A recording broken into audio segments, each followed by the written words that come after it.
this is Drive to Ride, and we're Jim and Sharon. And the question today is, where were you on May 18th, 1980? Where were you? At work. I was a nurse then. I was working days. And I didn't hear about the news until I got home and heard the news. The news she's talking about was the eruption of Mount St. Helens, which happened on May 18th, 1980. Ever since then, we've always wondered what it looked like because the country established a national volcanic memorial there.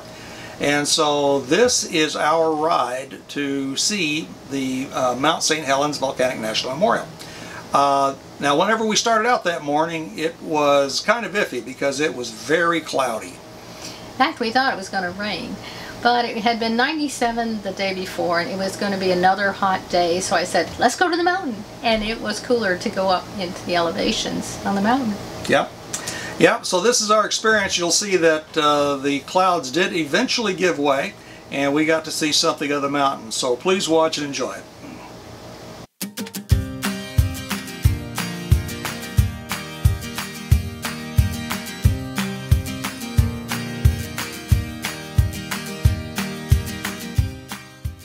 As we begin the ascent up Mount St. Helens, we see that the slopes are heavily forested.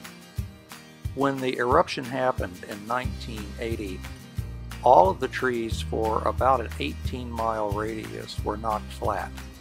So all of these trees have been replanted since then, none of them being more than about 38 years old.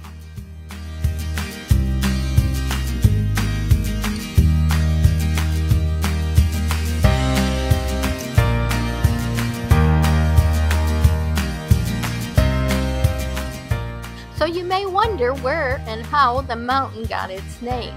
Well, back in 1792, there was a Royal Navy ship, the HMS Discovery, and the commander, George Vancouver, was surveying the Pacific coast.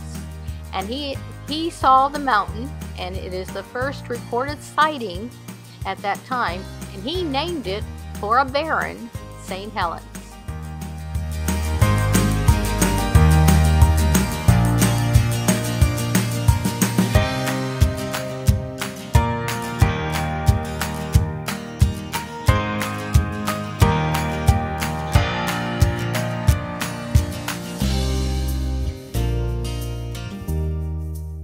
St. Helens, and this is the Toutle River. In 1980, this was jammed with logs. Every tree was taken out. Because every tree that we're looking at across the river was knocked flat. Everything down. We are 12 miles from the crater, and for 4 to 18 miles, the trees were knocked flat. It's amazing. Up to 14 miles, they were burned. But yeah, so this was both burned. The temperature here was 300 degrees Fahrenheit. So all of this is new growth. This, well, yeah, this is 38 years old. Yeah, it's 38 years old. All of this is here. Beautiful. And one of the things that we're fascinated by is look at the blueberries. Yeah, they're all piled. There are blueberries. Look at these right here. All through here. Look. Those are blueberries. They're just wild and they're everywhere. Look at over here. Oh yeah, over here. Blueberries. Look at these. They're everywhere. They're ripe. Look up this way. Now the Mount St. Helens is up that way, we think. Clouds Although we got cloudy day. It's a little bit of blue clouds. sky up there, but we can't tell exactly where Mount St. Helens is. As I say, we're still 12 miles. We're at the Forestry Education Center. So we've got about another 20 miles of road to get there. So we're going to be going there in a little while. We came at a beautiful time of the year. All the wildflowers were in bloom, and there's some pretty ones around the center that we visited.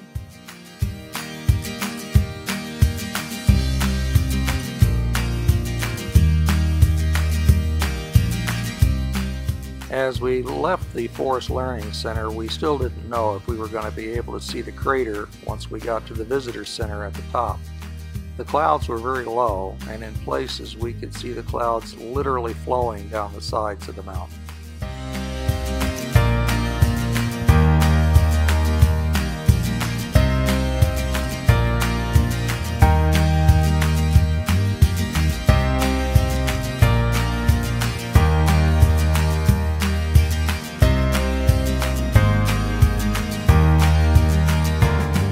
When we got within a few miles of the visitors center, the clouds began to break up and we could see patches of blue sky.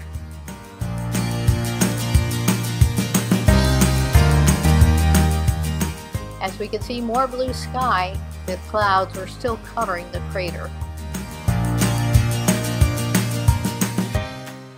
So why is this the most explosive volcano? Well, it sits on top of two tectonic plates, and this creates a weak spot, and the magma can rise up to the crust.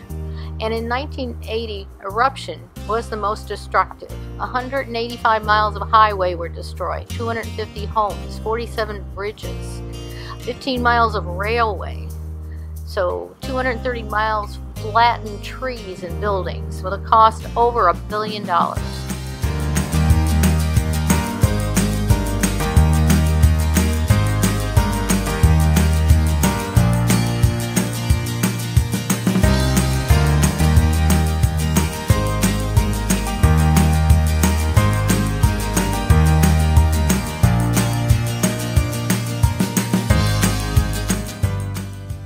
When we finally did get to the visitor center at the top of Mount St. Helens, the clouds had dissipated to a large degree and we had a lot of blue sky. Although, as you can see, we still had a cloud band that was going across part of the crater, but throughout our visit there over the next hour or so, we were able to see all of it at various times.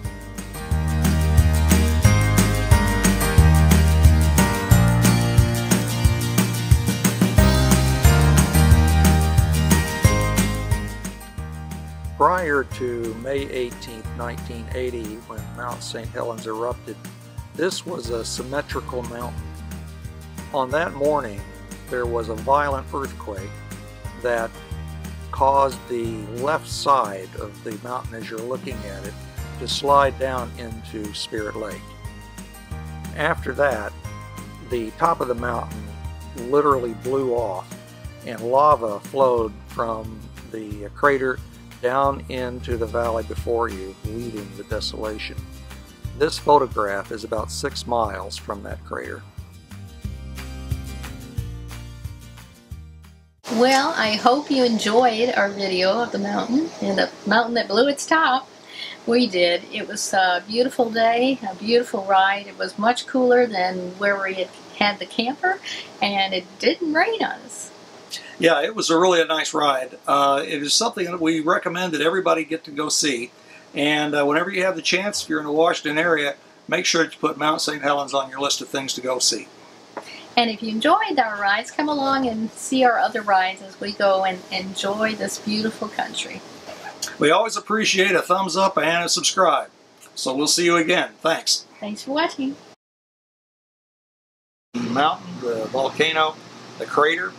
And so we're going to have to do all that over, aren't we? Because that's just getting lost. Yeah. Yeah. Okay. Take one. So take one, right? So we don't have to go through the where were you? I think that was all right. Start over. The whole thing? Yeah. Say hi. Okay. You didn't say hi. You didn't say hi. Okay, so I didn't say it. So I'll say it this time. Hi. Hi. This is Jim and Sharon with Drive to Ride.